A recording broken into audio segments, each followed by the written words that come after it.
Now it's my great honor to introduce our Lieutenant Governor. He has been a good friend of mine for many, many years. He has a long bio here. I'm sure he would prefer me not to read it all, but I will tell you he has served in many administrations, the Bush administration, of course, with Governor Ehrlich, before being elected as our Lieutenant Governor. But I think that the fact that he is a father, who cares about our young people, who cares about our residents of Maryland is the most important thing. And of course, he was tapped by Governor Hogan to lead Maryland's heroin and opioid emergency task force. And I appreciate his joining us today. He has a very, very busy schedule, but I appreciate him being here and his leadership. Lieutenant Governor Boyd Rutherford.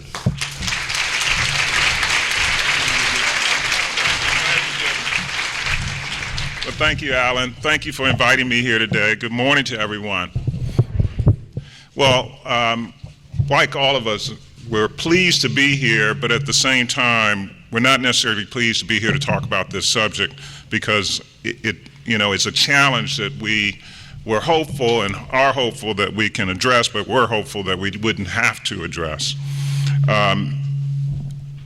There was a time, and I think it was mentioned that, heroin was considered a problem someplace else, somewhere else, in some other neighborhood, not my neighborhood, but that's simply not the case anymore.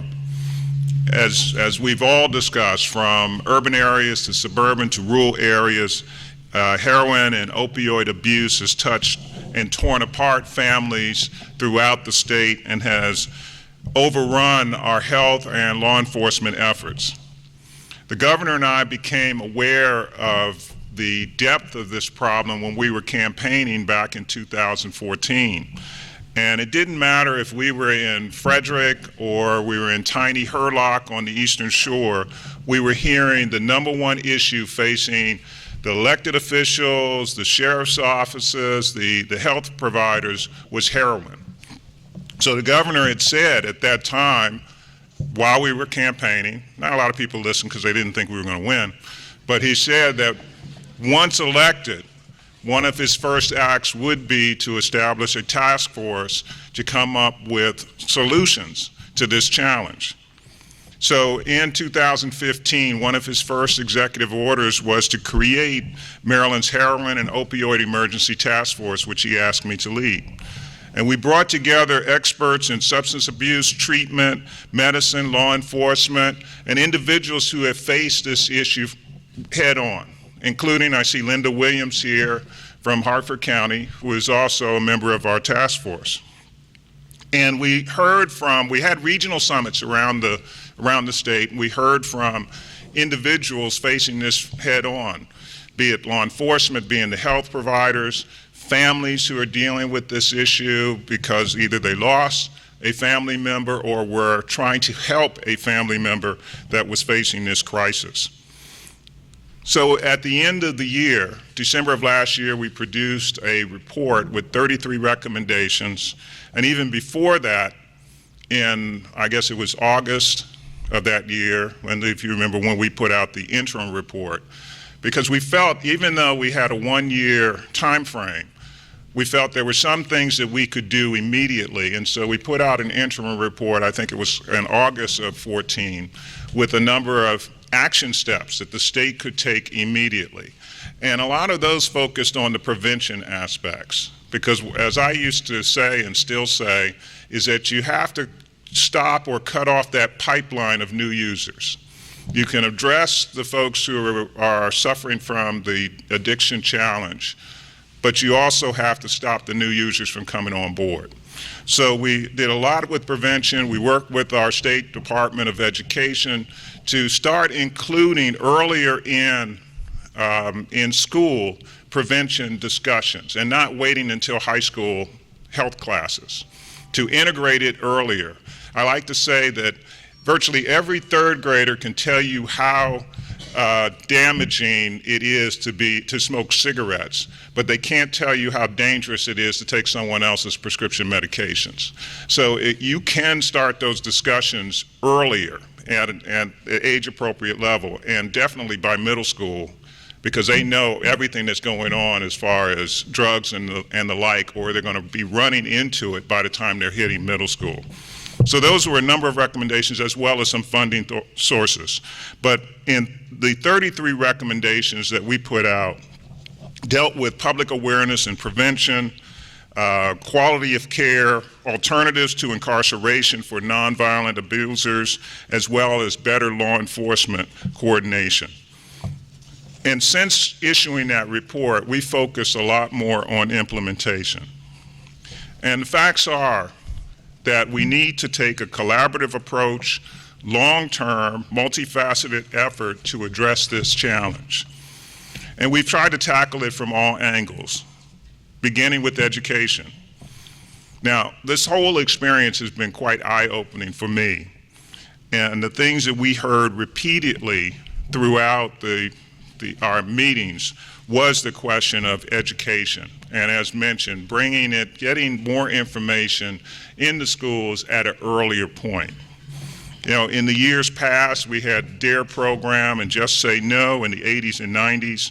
And so we needed to make sure that, like I said, those third graders start to understand that taking prescription medications are dangerous and probably just as, if not more so, than tobacco use. So last October, the administration launched the State Heroin Public Education Campaign to provide the kind of necessary and much needed education for the young folks starting at an earlier stage in life. Another critical component, of course, is funding. And we used the recommendations to come up with an additional $9 million in additional funding to fight the addiction program, as well as this past August, we announced $2 million in funding to continue the Safe Streets initiative in 9 jurisdictions. Now, this is an initiative that is an offender-based program that allows us to track and arrest serious offenders while at the same time connecting offenders whose real challenge is substance abuse with drug treatment, health care, and education services. Now, we've taken action in the legislature as well. In 2015, the governor signed legislation to expand and strengthen the Maryland Good Samaritan Law, which provides immunity from civil liability to our first responders and others. And we expanded the overdose response program last year, allowing for nearly 24,000 more people to be trained to administer naloxone. Now, as County Executive Kittleman mentioned, naloxone does have a double-edged sword. We know of situations where two users will sit together and one will have the naloxone while the other is using, with the instructions that if you see me going, that you revive me at a certain point. So we still have some challenges. And drug abuse or addiction, the sickness that it creates is not something that's logical. So sometimes people say, how do people think this way? But it's not logical. You don't try to understand that. We just have to address that particular issue. We also expanded the Maryland Prescription Drug Monitoring Program, both in 2015 and last year, or this past legislative session, requiring all doctors and dispensers of opioids to check the monitoring program to make sure that these individuals aren't doctor shopping or pharmacy shopping for these prescription opioids. The governor signed also the Justice Reinvestment Act earlier this year. And it's addressing, the individual or the question of how do you handle individuals whose real issue is their addiction problem, and not necessarily that they are, a long-term criminal.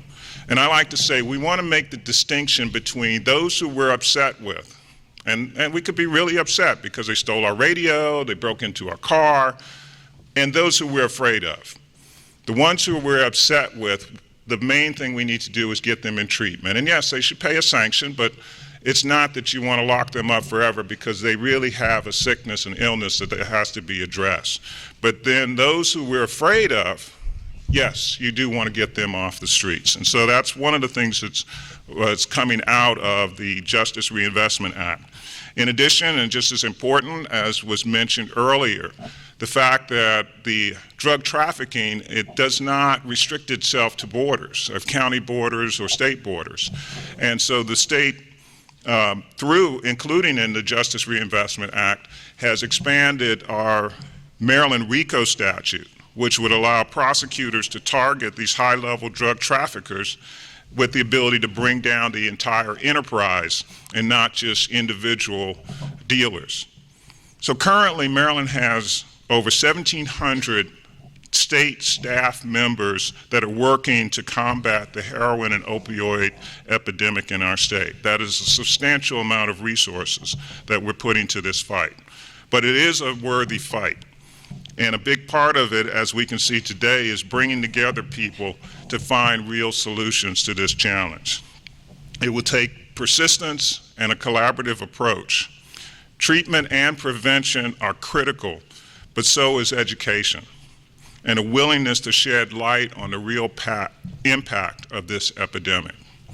It will take all of us working together to truly make a difference, and together we really can change Maryland for the better. So I want to thank you again for this opportunity to be here. Thank you for the invitation, and we'll continue to work to address this epidemic. Thank you.